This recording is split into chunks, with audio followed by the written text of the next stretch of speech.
memang saya punya passion, seneng seneng bikin kue gitu, seneng baking dan banyak di apa namanya, saya suka nonton acara-acara baking gitu segala macam dan resepnya itu biasanya tuh pasti pakai vanilla.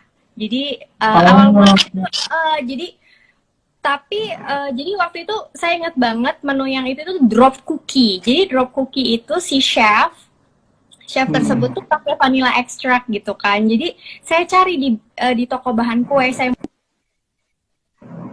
tapi nggak ada.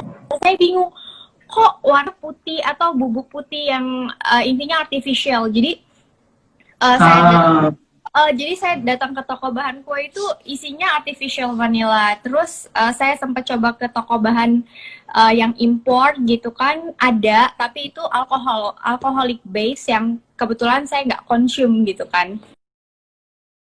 oh, oke. Sorry Mbak Lydia. Lalu Jadi kebetulan aku sendiri kan bukan orang yang bisa hobi memasak juga nih. Mungkin ada teman-teman di sini juga yang nggak terlalu aware sama dunia masakan. Nah, jadi kalau misalnya kita mau punya bahan masakan dari resep luar negeri, itu biasanya vanilinya itu yang digunakan justru sih vanilla ekstrak yang original ya, yang bukan bukan kaleng-kaleng gitu ya ibaratnya ya.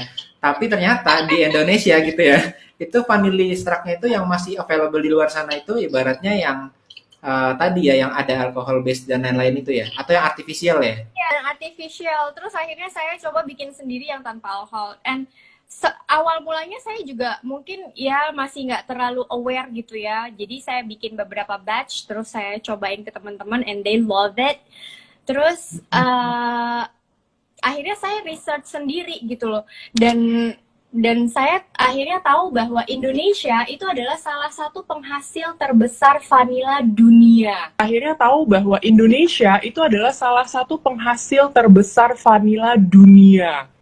Dan sayangnya Oh, kita nggak ada yang tahu, ya kan? Jadi buat saya it's very potential. Jadi saya melakukan research gitu, saya sampai telepon ke Departemen Pertanian pada saat itu untuk cari di mana sih saya ngedapetin vanila asli kok susah banget. Padahal saya cek di Google, Indonesia itu penghasil terbesar dunia. It's kayaknya aneh banget gitu loh. Kita penghasil terbesar tapi ngedapetinnya kok susah. Dan yang banyak di pasaran kok artificial gitu kan.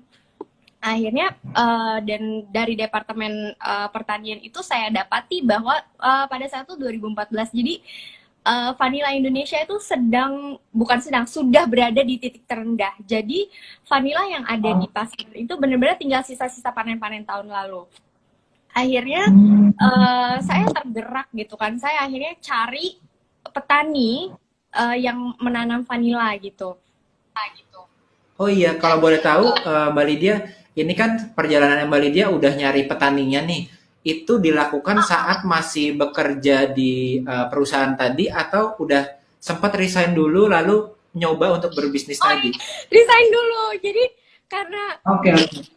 awal mulanya benar-benar sangat small batch. Jadi paling cuma berapa puluh botol gitu kan kita jual-jualin. Terus saya coba marketing ke marketplace segala macam. Terus ternyata lumayan, alhamdulillah itu pada pada suka gitu. Dan semakin besar nggak mungkin saya cari vanilla. Awalnya saya beli di supermarket. Di Iya. supermarket dan dengan semakin banyaknya permintaan kan nggak mungkin, dan di supermarket tuh juga udah susah, makanya saya langsung ke farmers. Dan di farmers tuh saya akhirnya tahu mereka semua pada nggak mau nanam lagi. Saya tanya kenapa bapak nggak mau tanam lagi, soalnya nggak ada yang mau beli, nggak ada yang mau beli, terus harganya turun, pokoknya hampir semuanya berkata hal yang sama. Akhirnya saya memutuskan bahwa ayo kita mulai lagi. Insya Allah kalau misalnya kita emang maksudnya saya yakin gitu, it's very potential. Kenapa? Karena vanilla itu kan salah satu spice yang eksotik gitu. Vanilla Indonesia itu sangat dinikmati di luar. Jadi buat saya, Bahkan tadi dengar dari ceritanya Mbak Lydia aja kalau di luar negeri itu semua resep pakai bahan vanila yang asli, berarti sebetulnya pasarnya justru di luar negeri lebih banyak ya dibandingkan di Indonesia sendiri. Iya, emang. Tapi saya sebagai orang Indonesia, saya nggak mau kalau produk saya yang dari tanah Indonesia, tapi mostly yang menikmati dari luar. Saya nggak mau. Emang cukup berat Iya. untuk mengedukasi masyarakat kita mengenai real vanilla, karena kita sudah terbiasa dengan yang artificial. Itu cukup PR buat kita. Tapi saya yakin dengan berkembangnya zaman, orang-orang juga sudah mulai concern dengan kesehatan. Jadi cukup potensial lah.